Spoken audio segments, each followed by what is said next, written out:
palácios ocultos e as maravilhas da floresta desconhecida, as crianças escutam atentas, estampando alegria e interesse no semblante feliz. Todavia, quando o narrador modifica a palavra, fixando-a nas realidades educativas, retrai-se a mente infantil, contrafeita, cansada. Não compreende a promessa da vida futura, com os seus trabalhos e responsabilidades. Os corações ainda tenros amam o sonho, aguardam heroísmo fácil, estimam o menor esforço. Não entendem de pronto o labor divino da perfeição eterna e, por isso, afastam-se dos ensinamentos, do ensinamento real. Admirados, espantadiços, a vida, porém, espera-os com as leis imutáveis e revela-lhes a verdade, gradativamente, sem ruídos espetaculares, com serenidade de mãe. As páginas de André Luiz recordam essa imagem. Enquanto o espiritismo sábios e benevolentes trazem a visão celeste, alargando o campo das esperanças humanas, todos os companheiros encarnados nos ouvem estáticos, venturosos. É a consolação sublime, o conforto desejado. Congregam-se os corações para receber as mensagens do céu. Mas se os emissários do plano superior revelam alguns ângulos da vida espiritual, falando-lhes do trabalho, do esforço próprio, da responsabilidade pessoal, da luta edificante, do estudo necessário, do autoaperfeiçoamento, não ocultam a desagradável impressão. Contrariamente às suposições da primeira hora, não enxergam o céu das dificuldades nem a região dos favores, não divisam acontecimentos milagrosos, nem observam a beatitude repousante. Em vez do paraíso próximo, sentem-se nas vizinhanças de uma oficina incansável, onde o trabalhador não se elevará pela mão beijada do protecionismo, e sim à custa de si mesmo, para que deva à própria consciência a vitória ou a derrota. Percebem a lei imperecível que estabelece o controle da vida, em nome do Eterno, sem falsos julgamentos. Compreendem as praias de beleza divina e os palácios encantados de paz, e os palácios encantados de paz aguardam o espírito em outros continentes vibratórios do universo, reconhecendo, no entanto, que lhes compete suar e lutar, esforçando-se e aprimorar-se por alcançá-los, bracejando no imenso mar das experiências. A maioria espanta-se e, tendo o recuo, pretende um céu fácil depois da morte do corpo, que seja conquistado por meras afirmativas doutrinais. Ninguém, contudo, perturbará a lei divina. A verdade vencerá sempre e a vida eterna continuará ensinando devagarinho, com paciência maternal. Ao espiritismo cristão, cabe atualmente no mundo grandioso a sublime tarefa. Não basta definir-lhe as características veneráveis de consolador da humanidade. É preciso também revelar-lhe a feição de movimento libertador de consciências e corações. A morte física não é o fim. É pura mudança de capítulo no livro da evolução e do aperfeiçoamento. Ao seu influxo, ninguém deve esperar soluções finais e definitivas, quando sabemos que 100 anos de atividade no mundo representa uma fração relativamente curta de tempo para qualquer edificação na vida eterna. Infinito campo de serviço aguarda a dedicação dos trabalhadores da verdade e do bem. Problemas gigantescos desafiam os espíritos valorosos encarnados na época presente, com a gloriosa missão de preparar a nova era, contribuindo na restauração da fé viva e na extensão do entendimento humano. Urge socorrer a religião sepultada nos arquivos teológicos dos templos de pedra e amparar a ciência transformada em gênio satânico da destruição. A espiritualidade vitoriosa percorre o mundo regenerando-lhe as fontes morais, despertando a criatura no quadro realista de suas aquisições.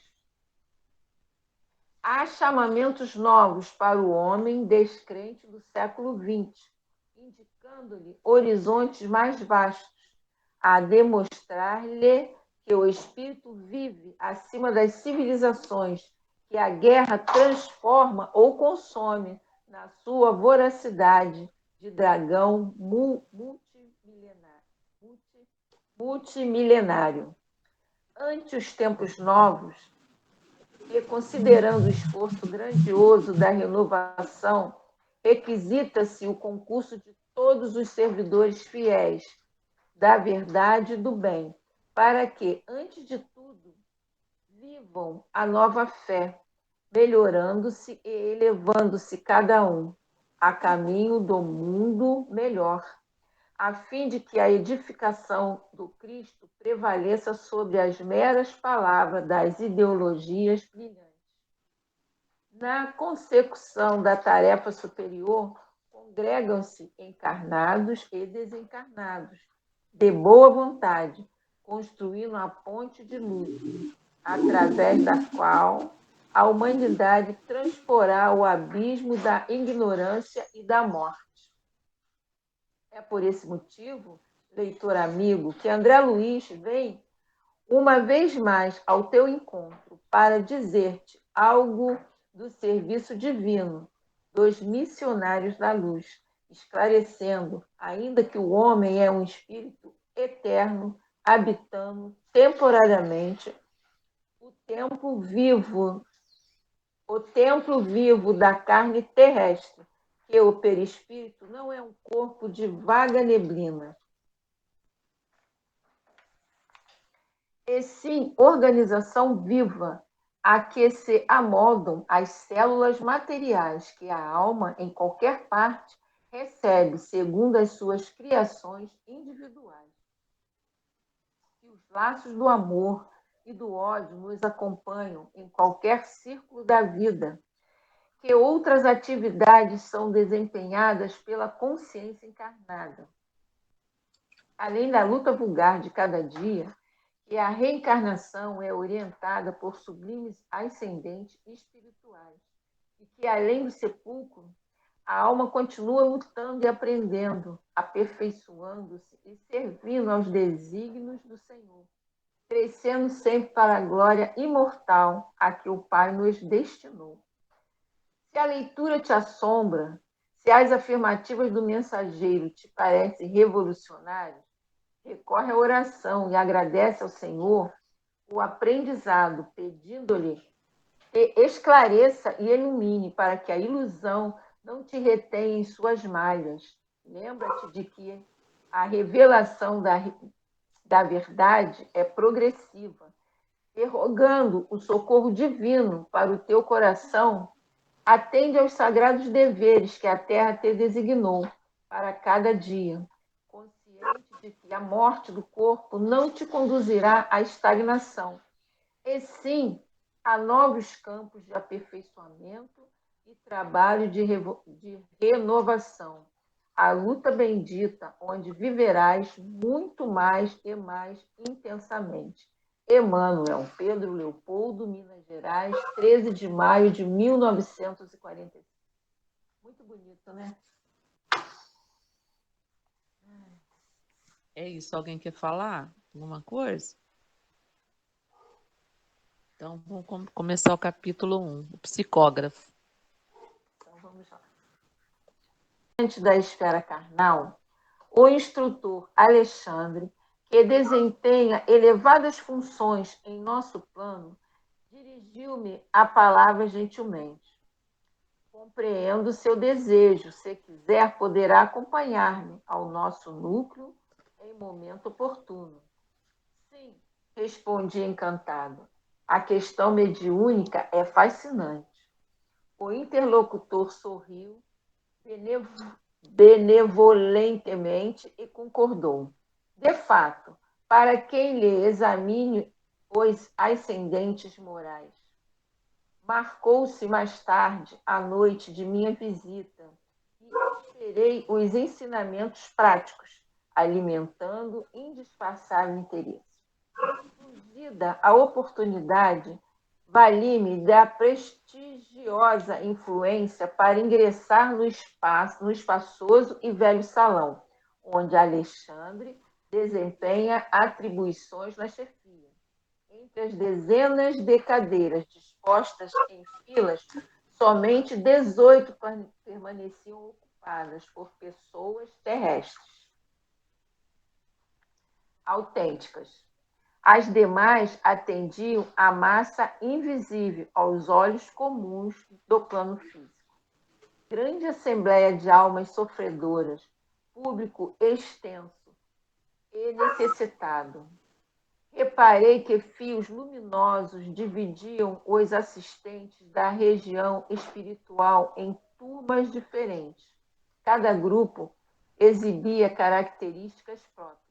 Em torno das zonas de acesso, postavam-se corpos de guarda. E compreendi, pelo vozerio do exterior, que também ali a entrada dos desencarnados obedecia a controle significativo. As entidades necessitadas, admitidas ao interior, mantinham discrição e silêncio. Entrei cauteloso, sem despertar atenção na assembleia, que ouvia emocionadamente a palavra generosa e edificante de operoso instrutor da casa. Grande número de cooperadores velavam atentos, e, enquanto o devotado mentor falava com o coração nas palavras, os 18 companheiros encarnados demoravam-se em rigorosa concentração do pensamento, elevado o objetivo altos e puros.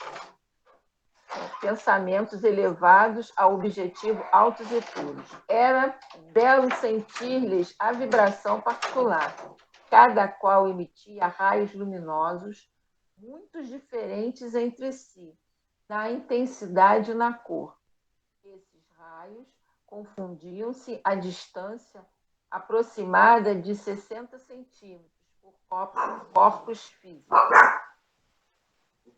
Estabeleciam uma corrente de força bastante diversa das energias de nossa esfera. Essa corrente não se... Oi? Oh, desculpa, fui eu aqui. Essa corrente não se limitava ao círculo movimentado. Em certo ponto, despejava elementos vitais, à maneira de fonte miraculosa, com origem nos corações e nos cérebros humanos, que aí se reuniam. As energias dos encarnados caçavam-se aos fluidos vigorosos dos trabalhadores do nosso plano de ação, congregados em vastos números, formando precioso armazém de benefícios para os infelizes, extremamente apegados ainda às sensações fisiológicas. Semelhantes forças mentais não são ilusórias, como pode parecer ao raciocínio terrestre. Menos esclarecido quanto às reservas infinitas de possibilidades, além da matéria mais grosseira. Detinha-me na observação dos valores novos de meu aprendizado, quando meu amigo, terminada a dissertação consoladora, me solicitou a presença aos serviços mediúnicos, demonstrando-se interessado no aproveitamento integral do tempo. Foi muito comedido nas saudações. Não podemos perder os minutos, informou. E designando o reduzido grupo de 6 entidades próximas, esclareceu. Esperem ali os amigos autorizados. A comunicação, indaguei. O instrutor fez um sinal afirmativo e acrescentou. Nem todos, porém, conseguem o intuito à mesma hora. Alguns são obrigados a esperar semanas, meses. Não suponha tão difícil a tarefa, aduzir espantado. Verás, falou Alexandre Gentil, e dirigindo-se para um rapaz que se mantinha em profunda concentração, cercado de auxiliares de nosso plano, explicou atencioso. Temos 6 comunicantes prováveis, mas na presente reunião apenas compareceu um médium em condições de atender.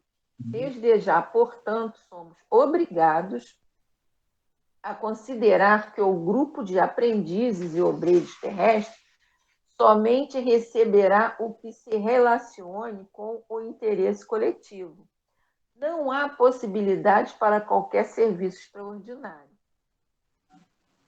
Julguei que o médium fosse máquina acima de tudo, ponderei. A máquina também gasta, observou o instrutor. E estamos diante do maquinismo, demasiadamente delicado. Fixando-me a expressão espantadiça, Alexandre continuou. Preliminarmente, devemos reconhecer que nos serviços mediúnicos preponderam os fatores morais. Nesse momento, o médium, para ser fiel ao mandato superior, necessita clareza e serenidade, como o espelho cristalino de um lago.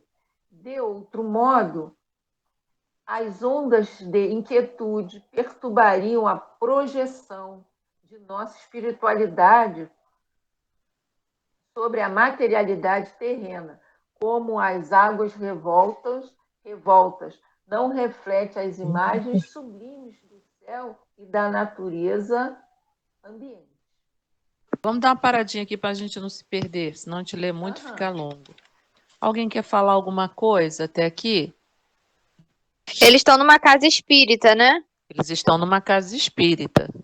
Que diz estar lotado, só que só tem de tipo 18 encarnados e o resto é desencarnado. Desencarnados. Vão começar uma reunião mediúnica. Só compareceu um médium. Então, o trabalho não vai poder ser assim. Como é que eu vou dizer? Direcionado para um espírito só. Um espírito vai falar o que for coletivo. Porque só tem um médium. E os outros médios? O Rita, ele pode não falar. fala aqui que são 6 médios, mas só Só um um em condição, então só tem em um. condição, O né? restante está ali só o corpo. Só o corpo. É por isso até que quando nós estamos em reunião mediúnica, em reunião de desobsessão, o João, o dirigente, né, sempre pede, né, para que a gente volte os nossos pensamentos para a reunião, para Mas os não é só objetivos isso. da reunião, né, também, né? Mas não é só isso. Por exemplo, a gente está percebendo aqui logo no começo que a reunião mediúnica é algo muito delicado. É um grupo. Uhum. Um grupo que tem que estar coeso. Então, é um Sim. grupo que precisa estar sempre mais aquele grupo, porque precisa ter uma afinidade de grupo. Afinidade, sim. Afinidade do grupo. Porque o grupo é um corpo, né? Como se fosse um corpo vivo. Então, precisa ter um grupo afinizado, que eles se se compreendam, se gostem, se afinizem, para poder Sim, facilitar o trabalho. O claro. médium tem que ter um certo conhecimento para estar ali. Não pode ser ser jogado, porque ele tem que saber como funciona a reunião mediúnica. Como é essa questão da comunicação, que é perispírito a perispírito, que o espírito Uhum, não entra no corpo, o médium precisa ter uma educação. Quer dizer, você vê que para um espírito falar, quanto tempo não leva? Tem toda uma programação do médium, por exemplo, você vê que ele fala que as mentes, né, vão se afinizando com determinados grupos, com determinados espíritos que vão poder falar. Então não pode ser uma uhum. coisa amadora, improvisada, porque é um serviço muito sério. Então, o Ah, pensamento externo pode interferir muito. Vamos dizer que fosse uma reunião aberta. Nesse caso porque a reunião de psicografia. Vamos usar os exemplos dos grupos de psicografia, que são grupos abertos, né? Nem todos os espíritos psicografam. Eu estava vendo no YouTube uma palestra acho que do Geraldinho mesmo. Ele falando que a maioria dos espíritos que se manifestavam através do Chico, trazendo mensagens, não eram para os espíritas, eram para pessoas que nem se tornaram espíritas, eram para irmãos que naquela dor da saudade iam lá e recebiam. Às vezes a pessoa estava descendo do ônibus e já recebia mensagem, então era aberto. Mas o Chico Uhum, botava do lado dele pessoas que ele conhecia. uhum. Uma vez ou outra ele poderia botar alguém estranho ao grupo, mas eram pessoas, porque precisava haver uma afinidade ali de pensamento, até para a sustentação da reunião.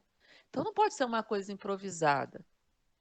Há que se tomar muito cuidado com isso, até para que não aconteça nada até com o médium. Como a gente viu, o médium, a máquina mediúnica, ela é muito delicada. Por isso que raramente o médium está sempre com um probleminha de saúde, uma disposiçãozinha, porque a máquina é delicada, É verdade. né? Não é? Está sempre com uma É. coisinha, é uma máquina delicada. Uma Então precisa ser uma perturbaçãozinha na cabeça. perturbaçãozinha de vez em quando, de vez em sempre, não É, é? isso. Verdade. É. Então o médium tem que ter toda uma vigilância, todo um cuidado físico, mental, espiritual, para que seja, como ele diz aqui, para que não aconteça isso que aconteceu. São 6 médiums, só um em condição. Uhum. Caramba, é muito Uhum. pouco. É Porque o muito preparo não pouco. é na véspera da reunião. Porque a pessoa diz, vou me preparar hoje. Não é hoje. É o mês inteiro. É a semana inteira, o mês inteiro, o É a ano vida, inteiro. né? É É, a vida toda. para a vida toda, né? É, Para a vida toda. é verdade, é verdade. Aí, vou abrir um parêntese aqui, que às vezes acontece comigo, já aconteceu. Pô, às vezes estou saindo um pouquinho do tema aí. Às vezes aquele dia você não está bem, tem um dia que você não está bem. Foi para o trabalho, teve problema no trabalho, se estressou no trabalho, não teve paciência, né, todo aquele processo que a gente deveria ter e muitas vezes a gente não tem. E, e aí, é exatamente no dia do culto no lar, cai no culto do lar. Aí na hora que você vai, eu falei, caramba, hoje é culto no lar. Meu Deus, como é que eu vou, né? Aí você vai, abre lá, faz a página, aí pede, né? Pô, Jesus, Senhor, realmente, você fica com vergonha. Eu sentia vergonha às vezes, assim, porque no dia a dia do trabalho, né, naquele pá, de cobrança o dia inteiro, aquela confusão, ainda mais a gente que lida com o público, né, muita gente e tal, são muitas energias, são muitos desejos, enfim, e aí se desequilibra um pouco, né, também. E aí a gente não tá 100%, né, ligado ao Cristo, né? Se a gente estivesse ali 100%, né, o tempo inteiro, 25 horas por dia, naquele roteiro, né, de paz, de amor, a gente não tem, mas a gente não está nessa condição ainda. Isso é real, né? Por isso que a gente está na Terra. Então, acontecia exatamente assim, naquele dia, era o culto no lar. Nossa, mas eu me senti uma vergonha tão grande, sabe? Na hora de fazer a prece, na hora de fazer o culto. E geralmente a página era, sabe, aquela coisa assim para paf, para acordar, né? Falei, pô, você estuda, e você, né, tá sempre falhando, tá sempre se desequilibrando, né? Mas não sei se já aconteceu isso com algum de vocês aí, no dia exatamente do culto, ou às vezes no dia da reunião de desobsessão, reunião mediúnica, acontece alguma coisa, um estresse qualquer, e tira você um pouco né, do seu prumo, do seu eixo, da sua graça, né? Os espíritos sabem, né, do nosso dia a dia que é tumultuado, eles sabem. Por isso que eu digo, não é um preparo, que a reunião mediúnica, o culto do lar é justamente para isso, né, Luciene? Harmonizar essas situações dentro e fora da nossa casa. A reunião mediúnica ela é um pouco mais delicada, né? Por isso que o preparo, a vigilância, não pode ser só na véspera, porque o espírito é ligado a nós 72 horas antes. Quer dizer, ligado não quer dizer que ele fica ali o tempo todo com a gente, né? A gente vai no Eu banheiro, está o sei, companheiro lá. A gente vai... Não, Uhum. ligado Ligado mentalmente. mentalmente. Tanto que às vezes a pessoa até sente um certo mal-estar por conta Uhum. do companheiro. Então a gente tem que ficar mais vigilante, principalmente quem participa em reunião mediúnica. Agora, o André, no livro Desobsessão, ele dá alguns conselhos que é muito difícil para a gente seguir atualmente. Ele aconselha que a pessoa, antes de ir para a reunião mediúnica, tome um banho, descanse, repouse mesmo, né? Faça Uhum. uma página. Não tem como na É uma vida. higienização Uma mental, né? higiene Aquela mental coisa antes de de. ir. É, Muito difícil alguém que consiga. Tem gente que vai direto do do trabalho. trabalho. Eu fui a Muito vida toda difícil. direto do trabalho, Muito difícil. Hoje em dia é muito é. difícil. A gente não pode fazer fisicamente, mas de repente consegue fazer intimamente esse relaxamento, essa Uhum. higiene mental, até para colaborar. Deixar, porque é muito difícil, que eu acho, na reunião mediúnica, é você se desligar do mundo Sim. material, porque você nem está onde você gostaria de estar, às vezes naquele momento uma preocupação sua, e nem está na reunião mediúnica, quer dizer, não está em lugar nenhum. Então, se está na reunião mediúnica, fique ali, Uhum. concentre seu pensamento ali.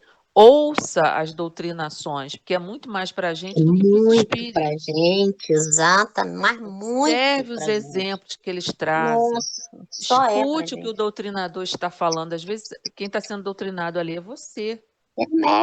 Com certeza, sem Porque o dúvida nenhuma. médium é tratado na reunião pública, Então, ouvindo, aí, pensando. sim, sim. Então, é isso que eu tô falando, que às vezes exatamente naquele dia você faz uma AM qualquer, você se estressa com alguma coisa, né? Te desequilibra ali naquele dia. E aí coincide de às vezes ser um dia do culto no lar, o dia do seu o estudo de desobsessão, né? E aí o doutrinador fala as coisas, e aí assim, a carapuça vem puf, certinha pra gente, Mas né? eles sabem que nós ainda não somos instrumentos perfeitos, né? A gente está tentando, buscando. E é nisso que a gente tem que se pegar, que a gente tenta, nem sempre vai conseguir, né? É, A vida está cada vez mais difícil. Então, é, parece espremendo mais, não No sei. dia da palestra, tudo acontece. tudo acontece. Tem que ser assim mesmo. Tem que ser assim mesmo. Com facilidade, gente. Qualquer um é santo. Quer dizer, a maioria consegue ser santo lá no Tibete, lá em cima, com os seus pares, que pensam a mesma coisa. Mesmo assim, tem atrito, imagina. Fora. Santo assim é fácil, né? Santo tem que estar ali, É, ó, ombreando ali conosco, no rame-rame.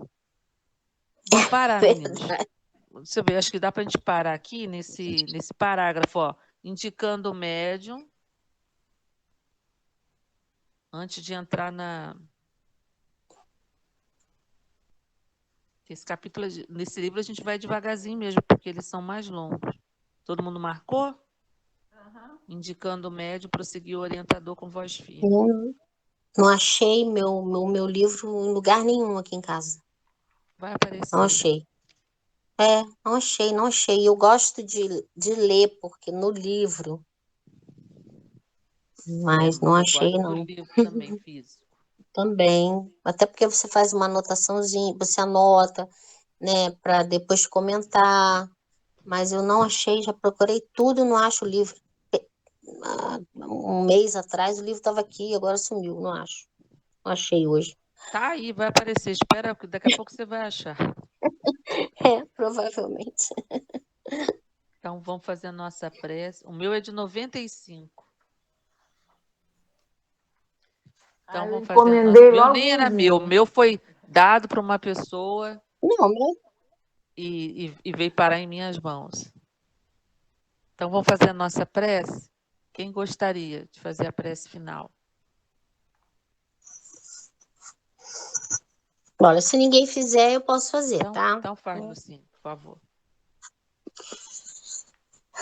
Então, Senhor Jesus, mais uma vez, muito temos que te agradecer por essa oportunidade de estarmos aqui ouvindo, lendo, tentando compreender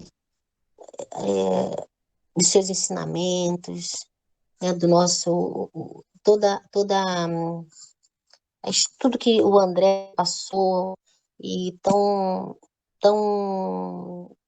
claramente, né, vem trazer isso para a gente, a espiritualidade, os benfeitores espirituais, nos orientar acerca de como né, como funciona, os mecanismos da mediunidade, do mundo espiritual, né, para que a gente possa compreender melhor como funciona. Agradecemos muito, Senhor, por essa oportunidade, agradecemos pela reunião, ter transcorrido em paz, em harmonia, e agradecemos, Senhor, por mais esse dia, que possamos ter uma noite também tranquila, de paz, de harmonia, e os nossos amores, nossos afetos, nossos lares aqui representados, e toda a humanidade, né, Senhor? Porque estamos passando por momentos bem difíceis, mas confiamos que não existe o acaso, né? Então, estamos caminhando aí, estamos buscando o progresso moral, o nosso progresso moral, a verdadeira luta, essa luta interna conosco mesmo, com as nossas próprias dificuldades e mazelas, Senhor. Muito obrigada, Jesus, pela oportunidade dessa tarde e noite. Obrigada, Senhor. Bem, boa noite a todos.